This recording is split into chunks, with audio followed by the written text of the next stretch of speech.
Hey there, Snapchat enthusiasts. Welcome back to our channel, where we share valuable tips and tricks to enhance your Snapchat experience. In today's video, we'll guide you through a full tutorial on how to report a bug in Memories in Snapchat.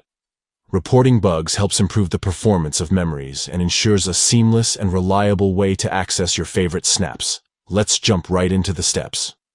Step 1. Open the Snapchat app on your device. Look for the familiar yellow ghost icon on your home screen or in your app drawer and tap to open it. Step 2. Now, let's access your Snapchat settings. Tap on the account icon located in the top right corner of the screen. This will take you to your account settings.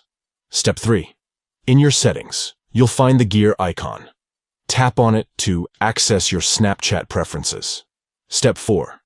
Scroll down and find the option labeled I spotted a bug.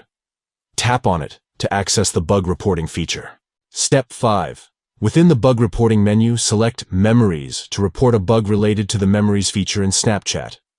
Step 6. Write a specific report on the bug you encountered. Be sure to provide as much detail as possible, describing the issue you faced with Memories. If necessary, you can include pictures in your report by tapping on Add Attachments and selecting the relevant images. By following these steps, you can effectively report a bug in Memories on Snapchat and contribute to improving the reliability and performance of this feature. Thanks for watching, and we'll catch you in the next video.